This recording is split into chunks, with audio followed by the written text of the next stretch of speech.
အားလုံးမင်္ဂလာပါ Home Basic ကနေပတ်စံရလွယ်တဲ့ကစားကြည့်ပါဆိုတဲ့ message စာတူလက်ခံရရှိဖူးပါသလားဒါမှမဟုတ်အပြာရောင်စာတမ်းနဲ့ website link လိုမျိုးမိမိရဲ့ဖုန်း SMS ထဲတွေ့မိပါသလားလက်ခံရရှိဖူးတယ်တွေ့မိတယ်ဆိုရင်တော့ဒီဗီဒီယိုကတင်အတွက်ပါပဲအခုတလောမြန်မာနိုင်ငံမှာရှိတဲ့လူတိုင်းလိုHome Basic ကနေမက်လုံးပေးဆွဲဆောင်နေတဲ့အစားအများအပြားလက်ခံရရှိနေပါတယ်အရင်ကတော့ဖုန်းဆက်ပြီးမှလိန်တာတွေများတယ်ဥပမာမေးပေါက်တယ် Actam စနစ်ပြည့်အထူးကန်ဆာမေးပေါက်တယ်စသဖြင့်လိန်ကြတော့ကိုပဲတွေ့ရပါတယ်ဒါပေမဲ့တရုတ်ရဲ့ဂျပန်နေနေရဲ့နောက်ပိုင်းအထူးသဖြင့်မြောက်ဝတီကိုတရုတ်ကနေအထူးစစ်စင်ရေးဝင်မယ်လို့ကြေညာပြီးတဲ့နောက်ပိုင်းလိန်တဲ့သူတွေကမြန်မာနိုင်ငံသားတွေကိုပို့ပြီးမှဦးတည်လာပါတယ်သူတို့ပေးပို့တဲ့ message တိုင်းမှာဂိမ်းဆော်လို့ရတဲ့ website link တွေပါတတ်တယ်ဒါကိုမနှိမ့်မိစေဖို့ကအရန်အရေးကြီးပါတယ်။စားပို့လာတဲ့နံပါတ်တွေကိုကျွန်တော်တို့မသိပါဘူး။အဆက်တွေလည်းမလုပ်ဘူး။ကျွန်တော်တို့ရဲ့ဖုန်းနံပါတ်တွေ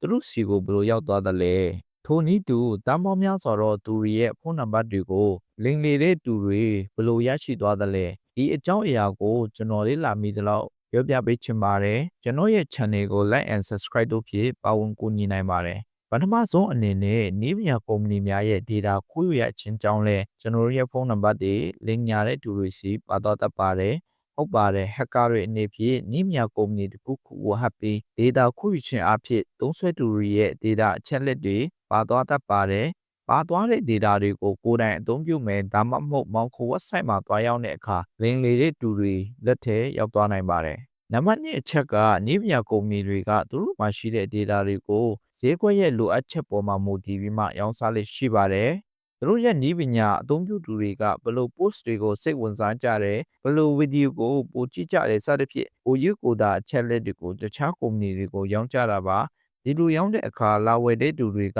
နီးပညာကုမ္ပဏီဟန်ဆောင်ပြီးလာဝယ်ကြတယ်တကယ်တမ်းတော့ scammer တွေဖြစ်နေတတ်ပါတယ်။ဒီလိုပုံစံအဖြစ်ကျွန်တော်တို့ရဲ့အချက်လက်တွေလိမ်လေတဲ့သူတွေစီရောက်သွားတာပါ။နီးပညာကုမ္ပဏီအားလုံးနီးပါးကသူတို့နီးပညာသုံးစွဲသူရဲ့အချက်လက်ကိုလုံခြုံအောင်ထားမယ်မရောင်းပါဘူးဆိုပြီးမှတော့ကတိကဝတ်ရှိတတ်ကြပါတယ်နောက်ဆုံးတစ်ခုကကျွန်တော်တို့တောင်းယူတဲ့ scam application နဲ့ website ကနေတဆင့်ရောက်သွားနိုင်ပါတယ်။ဟိုကကြံပြန်အဖွဲ့အစည်းအလင်းအညာအဖွဲ့အစည်းတစ်ခုရဲ့ scam website နဲ့ application တွေကိုတောင်းပြီးမှ login sign in ဝင်လိုက်မိပြီဆိုရင်ကိုယ့်ဖုန်းနံပါတ်နဲ့အခြားအချက်လက်တွေပါသွားတတ်ပါတယ်။ဘယ်လိုပါသွားလဲဆိုရင် app တော်တော်များများက login sign in ဝင်တဲ့အခါကိုဖုန်း information တွေကိုရယူဖို့ permission တောင်းတတ်တယ်ကျွန်တော်တို့ကခွင့်ပြုလိုက်ပြီဆိုရင်ကျွန်တော်ရဲ့ဖုန်းနံပါတ်ဘဏ်အကောင့်တွေကိုတီးခွင့်ရှိသွားမယ်အထူးသဖြင့်ငွေချေးပေးတယ်ဂိမ်းဆိုးလို့ရတယ်ဆိုတဲ့ app တွေဝက်ဆန်ရတယ်မင်းအနေနဲ့အဖွဲ့ဝင်တွေပဲထပ်ခေါ်ရမယ်ဆိုတဲ့ application တွေကပို့ပြီးမှ scam ဖြစ်ဖို့များတယ်2023နောက်ပိုင်းမြန်မာနိုင်ငံမှာပတ်စံလိမ်တဲ့ application အမျိုးမျိုးပေါ်လာတယ်ဒီထဲကကျွန်တော်မှမိတဲ့တစ်ခုက KFP ဆိုတဲ့ application တစ်ခုပါအဲ့ဒီ application ဘယ်လိုအလုပ်လုပ်တယ်လဲဆိုရင်မင်းအနေနဲ့ application တွေကိုဝင်ပြီးအစု share ဝင်ရမယ်အဲ့ဒီအတွက်နေ့တိုင်းအတူရမယ်အဖွဲ့ဝင်ခေါ်ရင်အဖွဲ့ဝင် share ထည့်ဝင်ငွေရဲ့ဘလောက်ရခိုင်နှုန်းကိုမင်းအနေနဲ့ရမယ်စသဖြင့်ပဲလုံးပေးဆွဆောင်ကြပါတယ်ဆွဲတဲ့စနစ်ကအရန်ကောင်းတယ်ဒါကြောင့်လူပေါင်း9သိန်းလောက်အသုံးပြုလာကြတယ်နောက်ဆုံးတော့ဒီ application က scam ဖြစ်သွားတယ်လိမ်တဲ့သူတွေကသိန်းထောင်ချီမှပြီးသွားတယ်ပတ်စံထည့်တဲ့လူတွေကအရန်နစ်နာကြတယ်ကျွန်တော်ရဲ့အတီးလုပ်ပေါ်ကံဖက်အများစုဒီ application ရဲ့ဆွဆောင်မှုကိုမက်လုံးဖြစ်ပြီးအသုံးပြုကြတယ်တချို့ဆိုငွေပမာဏသိန်းစေချီထည့်ဝင်ကြတယ်ပြီးတော့ဒီ application မှာ login ဝင်ထားတဲ့ဖုန်းနံပါတ်တိုင်းကအခုတဖန် message စာတူနဲ့မက်လုံးပေးလိမ်လေတဲ့အစားလက်ခံရရှိနေပြန်တယ်လိမ်တဲ့အဖွဲ့ကတစ်ခါလိမ်ပြီးရင်နာမည်ပြောင်းပြီးအခြားနာမည်တပ်ပြီးပြန်လိမ်တာပါပထမတစ်ခါလိမ်တဲ့ website ကနေဖုန်းနံပါတ်နဲ့အခြား information ကိုရသွားပြီဖြစ်တဲ့အတွက်လိမ်ဖို့မခိန်းတော့ပါဘူးဒါကြောင့်ကိုဖုန်းနံပါတ်နဲ့ personal information တွေ